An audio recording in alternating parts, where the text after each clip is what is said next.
하나님의 오늘 우리에게 주시는 말씀은 디모데전서 1장 3절에서 7절까지의 말씀입니다. 디모데전서 1장 3절에서 7절까지의 말씀입니다. 자, 우리 다 같이 한 목소리로 하나님 우리에게 주시는 말씀을 합독합니다. 내가 마게도냐로 갈 때에 너를 권하여 에베소에 머물라 한 것은 어떤 사람들을 명하여 다른 교훈을 가르치지 말며 신화와 끝없는 족보에 몰두하지 말게 하려 함이라. 이런 것은 믿음 안에 있는 하나님의 경륜을 이룸보다 도리어 변론을 내는 것이라. 이 교훈의 목적은 청결한 마음과 선한 양심과 거짓이 없는 믿음에서 나오는 사랑이거늘 사람들이 이에서 벗어나 헛된 말에 빠져 율법의 선생이 되려 하나 자기가 말하는 것이나 자기가 확증하는 것도 깨닫지 못하는도다. 아멘. 자, 오늘은 말 많은 이유 제목이 좀 재밌죠. 말 많은 이유라는 제목으로 하나님의 말씀을 나누도록 하겠습니다. 자, 오늘 특별히 5절의 말씀을 중심으로 우리가 오늘 이 말씀을 쭉 살펴볼 것인데, 자, 하나님께서 여러분들에게 이 예배를 통하여 주시는 음성을 정확하게 듣는 은혜의 시간이 되기를 기대합니다. 여러분, 오늘 우리는 디모데전서를 살펴보고 있습니다. 이 디모데전서는 목회서신이라고 불립니다. 목회서신. 자, 교회에서 일어나는 여러 가지 문제들을 해결하는 방법들, 바로 그것을 알려주는 성경, 이것이 바로 목회서신입니다. 자, 그런데 이 목회서신, 그러니까 사도 바울이 아들, 영적으로 낳은 자기의 아들과 같은 디모데에게 이 편지를 쓰고 목회서신을 쓰면서 네가 목회를 할 때 이렇게 목회를 해나가 교회를 바로 세워나가야 한다, 문제가 있을 때는 이렇게 해결해야 한다, 이걸 알려주기 위하여 쓴 책인데, 이 첫 시작, 이 디모데전서의 첫 시작을 하면서 제일 먼저 언급하는 부분이 무엇이냐면 바로 말에 관련된 부분입니다. 자, 대놓고 말 많이 하지 마라 라고 이야기를 합니다. 헛된 말에 빠지지 마라. 오늘 우리가 읽었던 3절부터 말씀을 쭉 보면 변론에 빠지지 마라, 신화와 끝없는 족보 이런 데도 몰두하지 마라, 이 내용들을 쭉 살펴봤을 때 그 내용의 주 내용은 무엇이냐? 결국은 말 많이 하지 마라. 너희들 너무 말 많이 하지 마라. 교회 내에 너무 말 많이 나오지 않도록 네가 그렇게 교회를 잘 돌봐라. 여기저기에 막 교훈이 넘쳐나고 있는데, 그러니까 교회에서 일어나는 많은 문제들이 실은 교훈이라고 이야기하는 이 말들 때문에 나타나는 것이다. 이게 우리가 지금 읽고 있는 디모데전서의 시작 부분입니다. 성도 여러분, 신앙생활을 우리는 무엇으로 합니까? 여러분은 신앙생활을 무엇으로 합니까? 말로 하는 것이 신앙생활이 아니지요. 신앙은 믿음입니다. 세상에서는 말로 가르쳐도 괜찮지만 교회에서는 말로만 가르쳐서는 될 것이 아무것도 없습니다. 각 교회를 가보면 말이 많은 교회가 분명히 있거든요. 그런데 왜 말이 많습니까? 그것은 결국 신앙이 없어서입니다. 그런 교회를 보면 그 중간으로 들어가서 교회를 잘 보기 시작하면 그런 교회는 100% 문제가 있습니다. 말이 많은 교회는 문제도 그만큼 많습니다. 그래서 말을 많이 한다고 믿음이 깊어지는 법은 없습니다. 여러분이 요즘 내가 말이 많구나라는 생각이 들기 시작한다면 여러분, 그게 믿음이 깊어진다는 것이 아니라는 말입니다. 오히려 문제가 될 수 있습니다. 그러니까 우리는 말 대신 기도가 많아져야 하고, 우리는 말 대신 찬양이 많아져야 하고, 말 대신 감사가 많아져야 합니다. 반대로 말이 많아지면 될 것도 안 됩니다. 우리는 많이 이것들을 경험해 보았습니다. 사람은 그 속에 선과 악을 다 가지고 있습니다. 성향이 또 다 있습니다. 말씀을 목말라 하는 성향이 우리 속에도 있는 반면에, 그런데 반대로 진리가 아닌 것을 즐기려고 하는 성향도 우리 속에 존재합니다. 이 두 가지가 그런데 항상 왔다 갔다 하는 것입니다. 그래서 교회도 오면 교회 내에 두 가지가 참 재밌습니다. 하나는 무엇이 재밌느냐? 우리가 말씀을 들을 때 진짜 여러분이 말씀을 깊이 듣고 깨닫기 시작하면 하나님이 은혜 주시는 그 말씀이 너무나 좋을 때가 있거든요. 그때 말씀 듣는 게 정말 즐겁습니다. 자, 우리가 몇 명씩 모여서 제자반 훈련을 받을 때 여러분 한번 기억해 보십시오. 이렇게 우리가 다 같이 앉아서 주일날 설교의 말씀을 듣는 거랑은 여러분 조금 차이가 있죠. 더 깊이 하나님의 말씀을 묵상하지 않습니까? 그래서 지금 이곳에서 우리가 잠깐 말씀을 듣는, 설교를 듣는 것과는 비교가 안 되게 우리가 말씀을 깊이 볼 수 있으니까 하나님의 말씀을 보면서 깨닫는 재미가 그 속에 나타납니다. 그래서 다들 훈련을 끝날 때쯤 뭐라고 이야기를 하냐면 이런 이야기들을 합니다. 하나님의 말씀을 배우는 게 이렇게 좋네요. 이런 말씀들이 있었는데 내가 이제까지 신앙생활을 하면서 이걸 몰랐습니다. 왜 진작에 내가 배우려고 하지 않았을까? 참 후회가 됩니다. 이런 이야기들을 꼭 끝날 때 하는 것입니다. 그렇습니다. 참 하나님 말씀을 배우는 것이 좋습니다. 그런데 또 하나, 우리가 교회 와서 재밌는 것이 하나가 더 있는데 무엇이냐면 우리가 남 이야기할 때 참 재밌습니다. 여러분, 특히 남을 좀 끌어내리는 이야기 같은 것 여러분 할 때 어떻습니까? 여러분, 우리는 이때 참 재미를 느낍니다. 보통 그 사람은 참 좋은데, 모든 게 다 좋은데, 그럼 모든 게 다 좋으면 더 이상 이야기 안 해야 되잖아요. 근데 그 뒤에 뭐라고 합니까? 그 부분은 조금 좀 그렇지 않아? 이렇게 이야기를 시작합니다. 그런데 여기에서 맞장구가 좀 나온다 하면 어디까지 이야기가 흘러갈지 모르게 그 사람의 뒤에 대하여 우리가 씹어 돌리기 시작합니다. 그러면서 여기에서 왠지 모를 시원함을 느끼고, 그리고 그 사람보다 내가 나아진 듯한 그런 경험들을, 느낌을 받게 됩니다. 이게 바로 지금 내 속에 있는 죄성 때문에 나타나는 일들입니다. 인간에게는 이렇게 두 가지 성향이 다 있습니다. 첫 번째 성향, 하나님의 말씀을 사모하는 선한 성향들이 있고, 또 반대로 내 속에 죄성이 있어서 악한 일들을 행하려고 하는 이 두 가지 성향들이 다 있습니다. 그럴 수 있습니다. 하지만 그럴 수 있다고 해서 다 하면 되는 것은 아닙니다. 가만히 되는 대로, 내 입에서 나오는 대로 모든 것을 다 놔둬버리면 결국 이 부분이 문제를 일으키게 됩니다. 예를 들어 말하는 걸 못 참는 분들이 계시죠. 나는 말하고 싶은 거 이건 나는 못 참겠어, 이렇게 이야기하는 분들이 있습니다. 아무리 내가 믿음이 좋다 하더라도 이렇게 말을 못 참으면 결국 어떻게 되느냐? 가는 곳마다 문제가 일어납니다. 여러분, 말 참으십시오. 못 참는다고 하지 마십시오. 항상 말이 많은 사람이 이 모든 문제의 중심에 서게 될 때가 거의 대부분입니다. 제가 지난 주간에 목요일이었던가 금요일이었던가 제가 믿다가 실족을 해서 거의 20년 동안 교회를 나가지 않고 있는, 교회 덧정 없다라고 이야기하는 한 분을 우연히 만났습니다. 그리고 그분과 대화를 좀 했습니다. 여러분, 뭐 때문에 이분이 교회를 끊고, 교회가 뭐 학원도 아닌데 이렇게 끊었다 하더라고요. 교회를 끊고 왜 20년 동안이나 교회를 가지 않았을까요? 무엇 때문이겠습니까? 제가 이야기를 들어보니까 다른 이유가 아닙니다. 그렇게나 신앙이 좋다던 자기 시누이 때문에, 그 시누이의 되도 않은 말 때문에 자기 나름대로의 신학이 있는데 이게 일반적이지 않은 그 신학 때문에 그걸 막 강요하면서 이야기를 하고 핑계들을 대는데 내가 다시 교회로 돌아갈 수 있을지, 내 속에 회복이 될지 잘 모르겠습니다. 이렇게 이야기하는 한 사람을 만들어 버리더라고요. 그 이야기를 듣는데 참 가슴이 아팠습니다. 여러분, 교회가 어떤 곳입니까? 우리는 수준을 나누는 곳이 아닙니다. 너는 나보다 좀 못해, 나는 너보다 나아, 당신은 나보다 좀 나아요. 여러분, 이런 수준을 나누는 곳이 교회가 아니지 않습니까? 내 말을 막 쏟아내는 곳이 교회가 아니지 않습니까?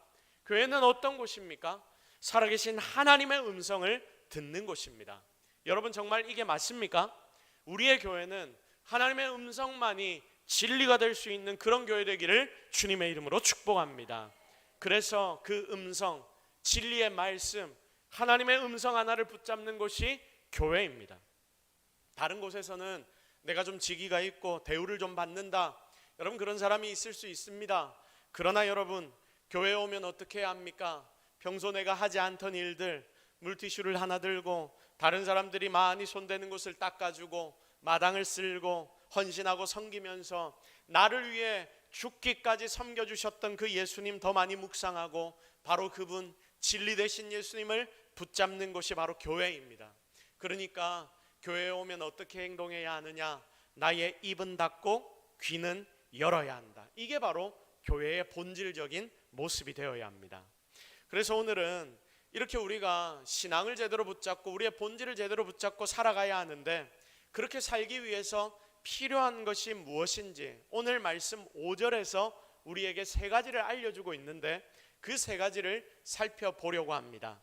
세 개 다 공통적으로 말과 관련시킬 수 있는 부분들이라서 이 말씀을 통해 나의 삶이, 나의 언어 생활까지 바뀌는 능력이 저와 여러분 가운데 나타나기를 주님의 이름으로 축복합니다. 첫 번째, 청결한 마음을 가지십시오. 청결한 마음을 가지십시오. 자, 우리 5절 말씀을 우리 같이 한번 읽어보고 우리 세 가지를 한번 다시 한번 살펴볼까요? 5절 시작. 이 교훈의 목적은 청결한 마음과 선한 양심과 거짓이 없는 믿음에서 나오는 사랑이거늘. 이 세 가지입니다. 이 교훈의 목적이 뭐라고 했습니까? 첫 번째 청결한 마음, 두 번째 선한 양심, 세 번째 거짓이 없는 믿음에서 나오는 사랑. 자, 그래서 여러분 첫 번째로 우리가 살펴볼 것은 청결한 마음입니다. 자, 여러분 청결한 마음을 가지면 어떻게 되느냐? 우리의 말이 줄어듭니다. 뒤집어 말하면 더러운 마음을 가지고 있어서 내 말이 많아지는 것입니다. 4절 말씀을 보실까요? 4절. 이런 것은 믿음 안에 있는 하나님의 경륜을 이룸보다 도리어 변론을 내는 것이다. 자, 변론을 낸다고 하죠. 무엇이 변론을 내냐면 4절 신하와 끝없는 족보에 몰두하는데, 여러분 이런 것들이 변론을 내는 것이다 라고 말씀을 하고 있습니다. 3절 말씀을 보시면 신하와 끝없는 족보, 이런 거에 몰두하지 마라, 이런 내용들이 기록이 되어 있지 않습니까? 근데 결국 이런 것들에 몰두하다 보면 이런 것이 변론을 나타낸다, 말을 계속 만든다라고 말씀하는 것입니다. 신화와 끝없는 족보가 무엇입니까? 맨날 논쟁할 거리들을 던지는 것입니다. 당시에 그들에게는 이 신화와 끝없는 족보, 이 신앙이란 것이 그들의 삶 아니었습니까? 그러니까 맨날 신화 이야기를 하고 맨날 족보 이야기를 합니다. 그들의 주 관심사였던 것들을 가지고 논쟁하는 것입니다. 그럼 지금 우리의 관심사는 무엇입니까? 정치 이야기입니까? 지금 여러분이 관심 가지고 있는 것이 무엇입니까? 아이들의 교육 이야기입니까? 땅 사고 아파트 사고 투자하는 이야기입니까? 이런 이야기가 나오면, 특히 정치 이야기 같은 게 교회에서 나오면 계속 그 이야기만을 교회에서 하는 사람들이 있는데, 그러면 결국 교회에 큰일이 납니다. 생각을 해보십시오. 자기의 생각이면 그걸 반대하는 생각도 있지 않겠습니까? 그런데 그걸 끌어와서 막 내 주장만 하고 안 되니까, 그래서 결국 말이 많아지는 것인데, 그러다가 논쟁이 되고 결국 문제가 생깁니다. 그래서 말이 나의 귀와 나의 마음을 더럽힙니다. 그리고 난 뒤에 여러분 기도가 되던가요? 기도가 잘 안 됩니다. 아니, 그런 사람들은 기도를 안 합니다. 기도 안 하고 내 주장만 하는 것입니다. 잘 보면 이 말이 오물과 똑같습니다. 이걸 돌리고 돌리다 보면 그 말이 전달된 곳에는 어떤 일이 벌어지느냐? 다 더러워집니다. 청결한 마음을 우리가 가져야 하는데, 하나님이 우리에게 이 목적을 가지고 하나님의 말씀을 주셨고 은혜를 주셨는데 청결한 마음이 안 되는 거예요. 말이 돌고 돌다 보니까 더러운 쓰레기와 같은 말이 한번 지나가면서 지나간 모든 사람들의 마음을 더럽혀 버렸기 때문입니다. 한 목사님이 이런 이야기를 하십니다. 쓰레기가 없는 집은 없다. 여러분 한번 생각해 보십시오. 쓰레기가 없는 집이 있습니까? 없습니까? 아무 데도 없습니다. 쓰레기가 없는 집은 없다. 깨끗한 집에도 쓰레기는 있고 더러운 집에도 쓰레기는 있다. 그런데 여러분, 깨끗한 집과 더러운 집의 차이가 무엇인지 아십니까? 깨끗한 집은 쓰레기가 있는데 그 쓰레기가 어디에 있습니까? 쓰레기통에 들어가 있고, 더러운 집은 쓰레기가 있는데 쓰레기가 어디에 있습니까? 온 바닥에 흩어져 있습니다. 코푼 종이가 막 여기저기 방을 돌아다닙니다. 여기저기 발에 걸리적거립니다. 바로 이 차이입니다. 그래서 쓰레기는 어디에 넣어야 한다? 쓰레기통에 넣어야 한다. 여러분, 이것이 바로 깨끗함의, 청결함의 비결입니다. 우리의 말은 자칫 잘못하면 쓰레기와 같아질 수 있는데, 여러분, 우리가 사람들 불러놓고 친구끼리 아니면 우리 목장원들끼리 친하다고 몇 명을 불러놓고 우리가 다 같이 거기서 대화하고 교제하고 식사를 하면서, 여러분 그 자리에서까지 이런 쓰레기와 같은 말들을 돌리기 시작한다면 우리는 밥과 함께 오물을 먹고 있는 것 아닐까요? 그러면 반대로 깨끗해지는 방법이 무엇입니까? 우리가 깨끗해질 수 있는 방법, 청결해질 수 있는 방법이 무엇입니까? 그것은 말이 아니라 말씀입니다. 하나님의 말씀을 읽고 하나님의 말씀을 나누고 하나님의 말씀을 들으면 우리는 깨끗해집니다. 그래서 그때 청결한 마음이 우리 속에 나타나는 것입니다. 우리 말씀 한 절만 찾아보겠습니다. 에베소서 5장 26절의 말씀입니다. 우리 다 같이 읽겠습니다. 시작. 이는 곧 물로 씻어 말씀으로 깨끗하게 하사 거룩하게 하시고. 아멘. 자, 이는 곧 물로 씻어 무엇으로 깨끗하게 하사? 말씀으로 깨끗하게 한다. 하나님이 우리에게 알려주십니다. 이렇게 우리의 마음 가운데 하나님의 말씀이 들어가면 그때 깨끗해집니다. 그 교회가 굉장히 더러운 교회였는데 말씀이 선포되고 이 말씀을 받아들이고 이 말씀을 따라 살아가려고 행하려고 하고, 그러면 여러분 어떻게 된다는 말입니까? 그때 깨끗해진다. 그러니까 교회의 의와 깨끗함, 정결함은 어디에 있습니까? 말씀 외에는 없는 것이죠. 내 말보다 여러분 하나님의 말씀을 붙들고 그러므로 기도하고 또 우리가 모일 때마다 말씀을 나누는 그런 청결한 성도들이 되기를, 그런 청결한 교회가 되기를 주님의 이름으로 축복합니다.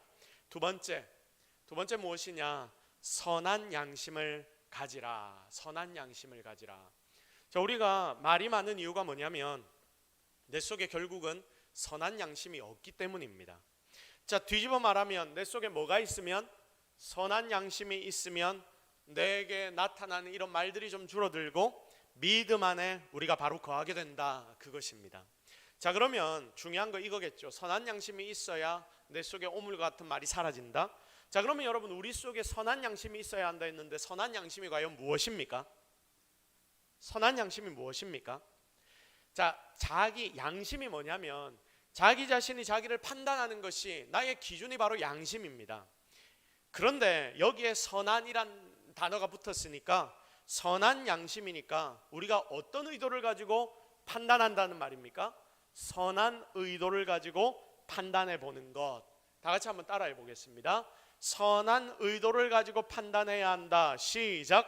선한 의도를 가지고 판단해야 한다. 이게 바로 선한 양심입니다. 여러분, 판단과 해석에 굉장히 중요한 부분이 바로 여기에 들어가 있다 그 말입니다. 여러분, 우리가 선한 의도를 언제 적용하지 못합니까? 선한 의도로 우리가 판단을 해야 하는데 우리가 어떨 때 선한 의도로 판단을 하지 않습니까? 저 사람에 대한 선입견이 있을 때, 무언가에 대한 선입견이 우리 속에 있을 때 그 사람이 잘해도 우리는 그 사람의 잘하는 의도조차도 곡해야 합니다. 바로 선한 양심이 그때는 내 속에 없는 것입니다. 자, 그런데 참 재밌는 게 이렇게 선한 양심으로 판단을 하면, 그러니까 좋게 판단을 하면 주변의 말들이 사라지더라고요.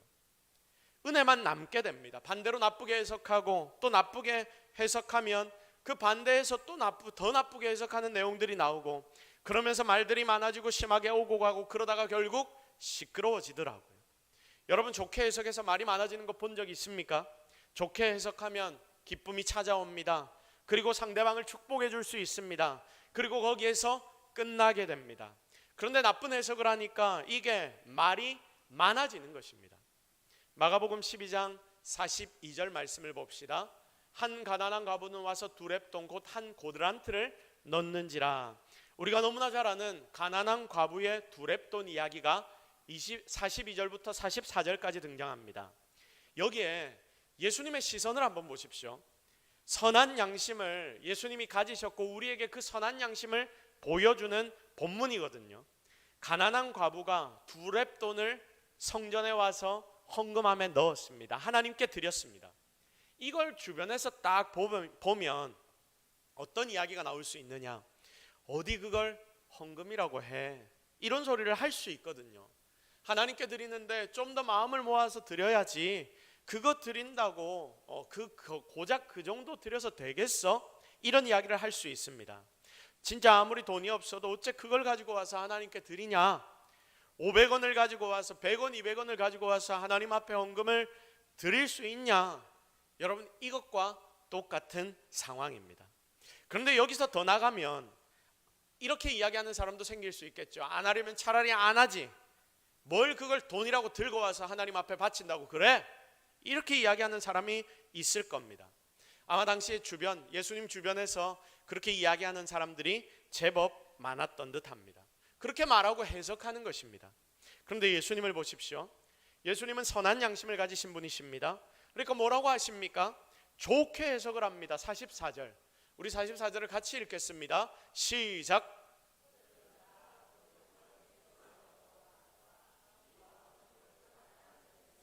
자기의 모든 소유 곧 생활비 전부를 넣었느니라 하시니라. 아멘. 자, 부자들은 풍족한 중에 저그들이 충분히 감당할 수 있는 것, 밥 한 끼 먹는 정도의 돈을 넣었을 수 있어. 그런데 저 사람은 가난한 중에 넣었어. 그러면서 예수님이 이 해석을 극대화시키죠. 생활비 전부를 넣었느니라. 자, 정말 미천한 금액이긴 한데, 어쩌면 주변 사람들이 손가락질 할 수도 있는 작은 것인데, 그런데 주님은 이것을 이렇게 해석하며 그 주변에 있는 사람들에게 선포하십니다. 야, 저기 작다고 생각하는 거, 저거 작은 거 절대 아니야. 하나님 앞에서는 저게 많은 거야. 왜냐하면 내가 알거든. 저건 생활비 전부를 넣은 것이기 때문이야. 그러니까 여러분, 주님이 말씀하신 뒤에 더 이상 주변에서 말이 나오겠습니까? 이 여자야, 그렇게 하면 안 돼. 그것 가지고 하나님 앞에 바치는 거 아니야. 이런 말들을 막 하고 있다가 예수님의 이 한마디 말로 인하여 주변의 모든 말들은 사라지게 되는 것이며, 그리고 그때부터 은혜가 넘치는 것입니다. 성도 여러분, 솔직히 우리에게는 악한 성향들이 다 있습니다. 저도 그렇고요. 이 자리에 앉아 예배하고 있는 여러분도 다 마찬가지입니다. 무슨 일을 보든지 다른 이들에게 관련된 일들을 볼 때에 굉장히 짜게 보고 작게 평가하려고 하는 우리의 마음이 있습니다. 자, 나쁘게 해석하는 거죠. 그런데 나쁘게 해석하면서 심지어 거기에서 기쁨까지 느낍니다. 그러니 맞장구 치고 또 맞장구 치고 이러면서 말들이 점점 많아집니다. 솔직히 뒷담화하면 재밌지 않습니까? 솔직한 게 우리의 마음입니다. 여러분, 시끄러운 교회 한번 가보십시오. 거기에 정말 나쁘게 해석하는 사람들이 수두룩백백합니다. 은혜가 없어서 그런 것이죠. 그런 사람들이 또한 앞에 나서서 목소리를 막 내기 시작합니다.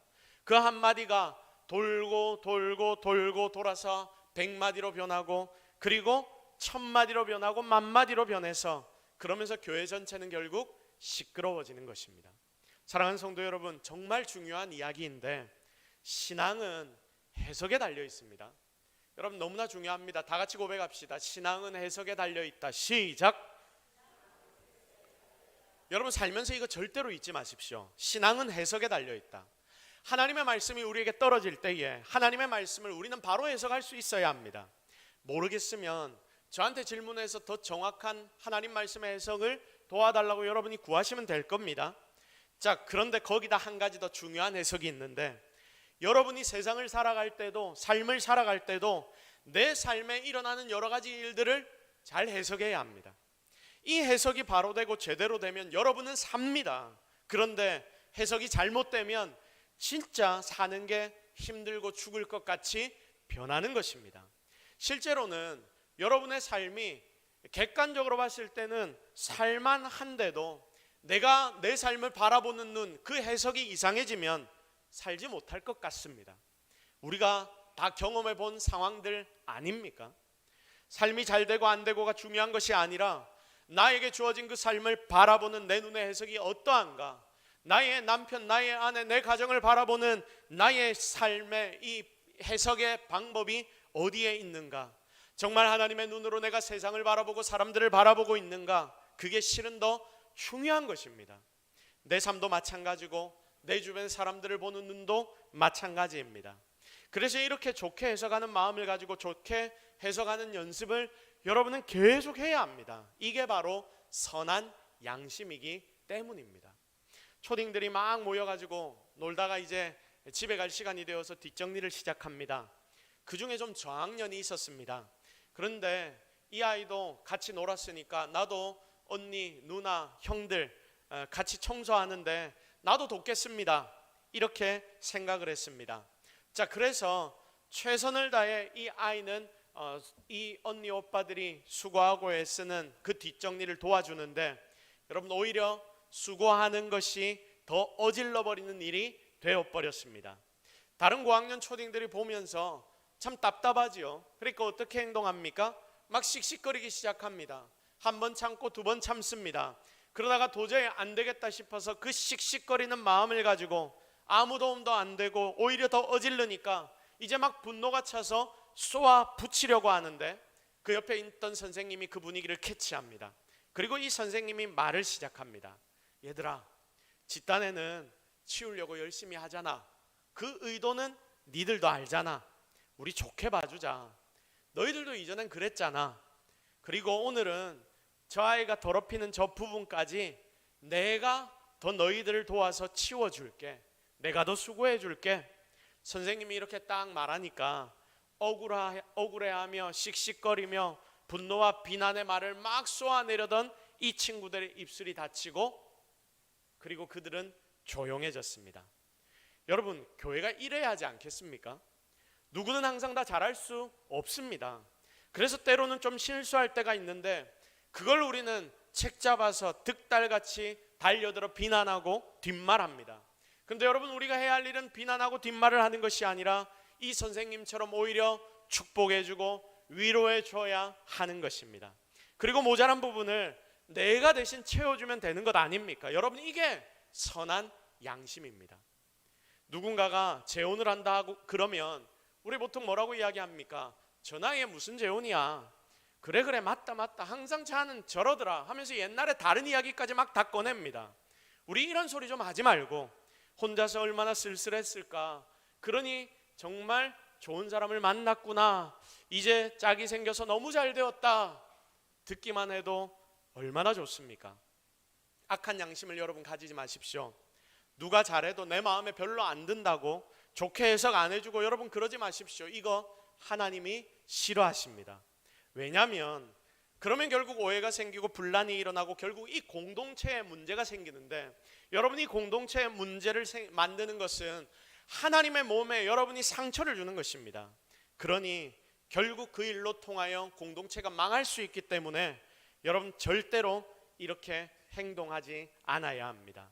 선한 양심으로 서로 좋게 해석해 주십시오. 그리고 축복해 주십시오. 위로해 주십시오. 말이 안 나오도록 여러분이 지혜롭게 단도리 해 주십시오.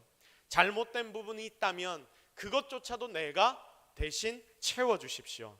그게 바로 하나님의 사람의 할 일입니다.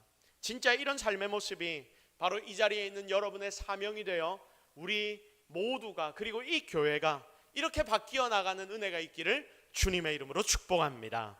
마지막 세 번째, 거짓 없는 믿음을 가지십시오. 거짓 없는 믿음을 가지십시오. 말이 많은 이유 세 번째가 무엇이냐면 사람 속에 거짓 없는 믿음이 있어야 하는데 그 믿음이 없기 때문입니다. 자, 그러면 거짓 없는 믿음이 뭡니까? 거짓 없는 믿음이 무엇입니까? 여기에 거짓이라는 단어의 원어를 찾아보니까 이 원어의 뜻이 이런 뜻입니다. 두 얼굴이다. 거짓이란 게 무슨 뜻이냐면 두 얼굴이다. 몇 개의 얼굴이다? 두 개의 얼굴이다. 그러니까 앞에서는 이렇게 하고 뒤에서는 어떻게 한다? 이렇게 인상 쓰고 있다. 여러분, 이 두 얼굴이라는 말입니다. 사람이 얼굴이 하나여야 하는데 사람이 얼굴이 두 개면 제가 앞에서 여러분에게 설교를 하는데 제 얼굴이 여기 하나 달려있고 이 어깨에 하나가 더 튀어나와 있다 생각해 보십시오. 그러면 여러분 정상입니까? 이상입니까? 이상하죠. 여러분, 정상이 아닙니다. 자, 그러니까 거짓이 없다는 것은 두 얼굴이 아니라 한 얼굴이다. 이게 거짓 없는의 뜻이라는 말입니다. 한 얼굴, 하나의 믿음. 내 속에서도 믿음이 사실은 우리가 이리저리 흔들릴 때가 너무나 많은데 우리가 이렇게 흔들거리고 했다거리면 안 되고 우리의 공동체 속에서도 믿음이 두 개가 아니라 하나가 되어야 한다. 그것이 바로 거짓 없는 믿음이라는 말씀입니다. 내가 헌신하겠다 하면 여러분, 우리는 이제 그때부터 딴 마음 안 품고 그냥 직진해서 헌신하면 되는 것이고요. 그런데 맨날 오늘은 이랬다가 내일은 또 저랬다가 내 마음이 두 마음이 되고 세 마음이 되고 내 마음이 되고, 오늘은 이랬다가 오늘은 날씨가 좋으니까 좀 섬기고 싶었다가 내일은 또 날씨가 나쁘니까 또 하기 싫었다가, 여러분, 우리의 마음을 이렇게 흔드는 것이 세상에 얼마나 많습니까? 근데 거기에 내 마음이 다 반응하여 두 개의 마음, 세 개의 마음, 두 개의 얼굴, 세 개의 얼굴, 다섯 개의 얼굴 이렇게 되면 절대로 안 되는 것이죠. 나는 거짓 안 하려고 했는데 나도 모르게 결국 그게 거짓이 되는 겁니다. 내가 하려고 해서 하는 게 아니라니까요. 그래서 보통 이런 분들에게 질문하면 뭐라고 대답하냐면 나 그렇게 안 하고 싶었어요. 그런데 상황이 환경이 이렇게 나를 만듭니다. 근데 따지고 보면 이것조차도 핑계일 때가 얼마나 많은지 모릅니다. 왜 사람이 말이 많아지냐? 쉽습니다. 거짓말하니까 결국 말이 많아집니다. 위선, 꾸밈 이런 거는 뭔가 사실처럼 보이게 하려고 계속해서 뭔가를 많이 말합니다. 여러분, 거짓말하니까 말이 많아지는 것 얼마나 많이 우리가 세상 살면서 경험해 봤습니까? 그런데 예수님을 한번 보십시오. 예수님 말이 짧습니다. 누군가 예수님 찾아와서 질문합니다. 네가 왕이냐? 예수님 뭐라고 대답하십니까? 나는 이래서 저래서 왕이야. 그리고 이 사람들이 나에게 이렇게 해서 왕이야. 뭐 이런 설명 가타부타가 없습니다. 네가 왕이냐라고 질문하는 그 사람에게 주님 한마디 하십니다. 그래, 네가 말했느니라. 이 한마디로 끝내버리십니다. 그리고 또 주님 말씀하십니다. 내가 곧 길이요 진리요 생명이다. 나는 이래, 너희들 와서 믿으면 돼. 이렇게 한마디 딱 하십니다. 그리고 그것이 진리입니다.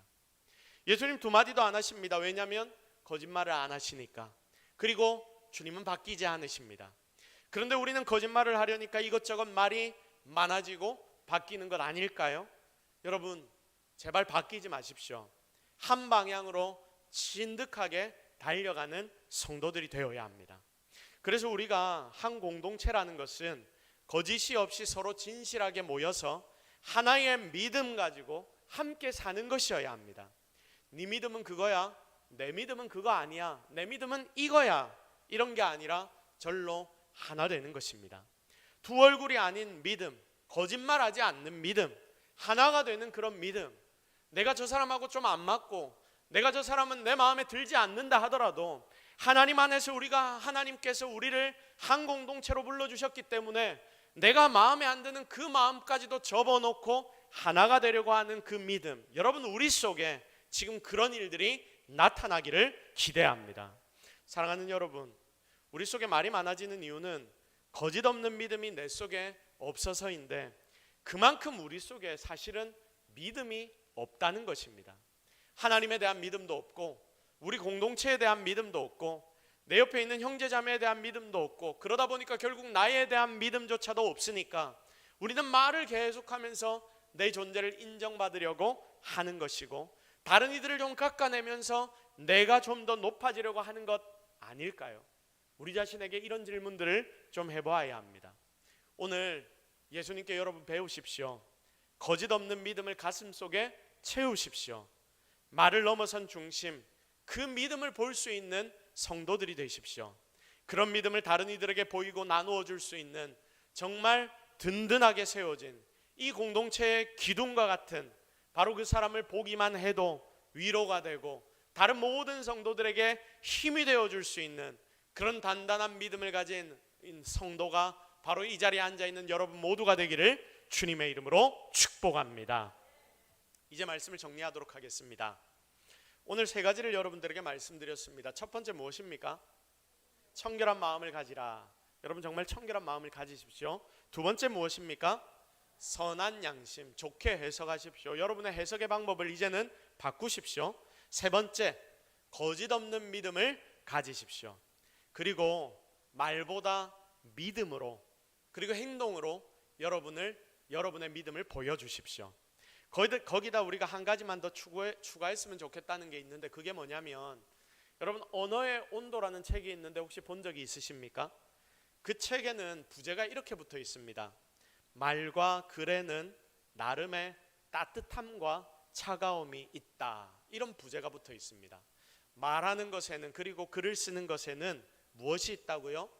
따뜻함도 있고 차가움도 있다. 참 우리 성도라면 성도에게 필요한 것이 무엇이냐? 우리가 말을 많이 하지 않더라도 이런 따뜻한 온도를 가진 언어가 너무나 필요하다라는 생각을 최근에 들어 너무나 많이 하게 됩니다. 여러분의 입에서 나오는 말들이 바로 이런 따뜻함이기를 기대합니다. 어떤 분이 상처가 있고 어려움이 있는데 상처를 받았다는 사람은 많거든요. 근데 상처를 준 사람은 없습니다. 상처받았다는 분들과 만나서 이야기를 해보면 상처 줬다는 상대방 이야기를 합니다. 그런데 그 상처를 줬다는 상대방을 유심히 보면 별로 잘못이 없습니다. 그런데 왜 상처를 받느냐? 왜 상처를 받을까요? 너무 차갑더라. 너무 차갑더라. 여러분, 이 말은 거짓말이 아닙니다 라고 말할 수 있거든요. 그런데 너무 차가울 때가 있습니다.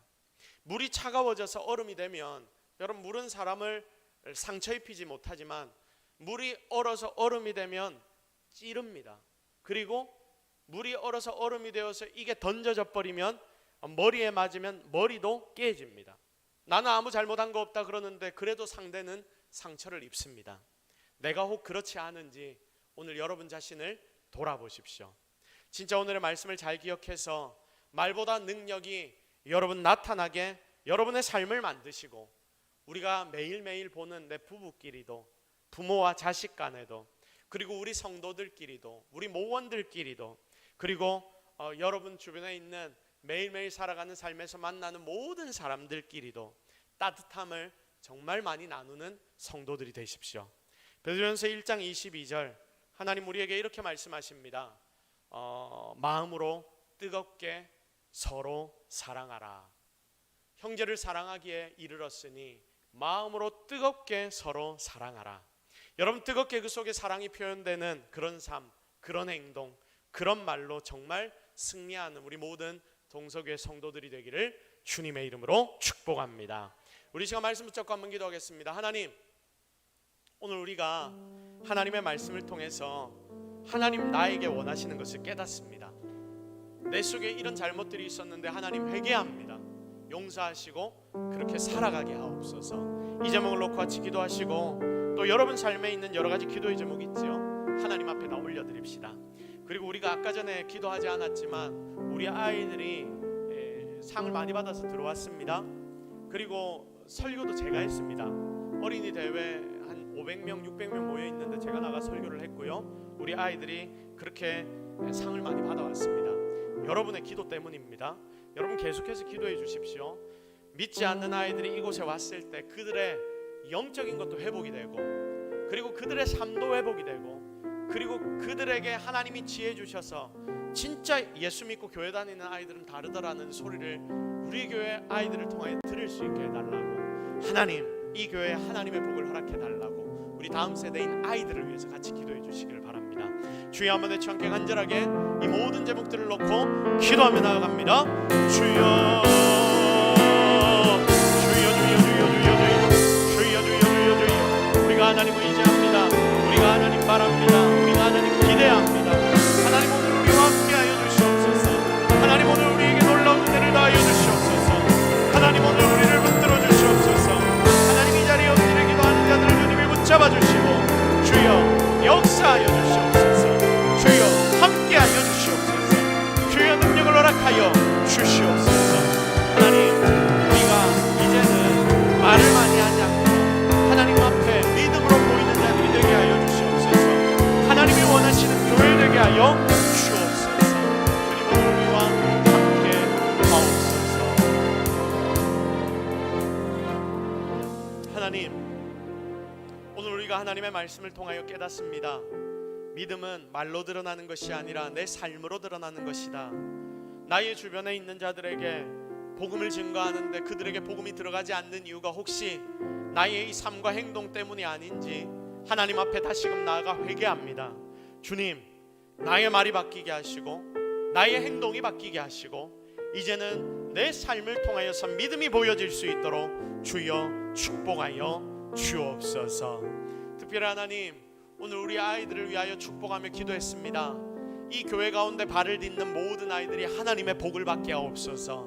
그들이 지혜롭게 하옵소서. 그들이 정말 강건하게 하옵소서.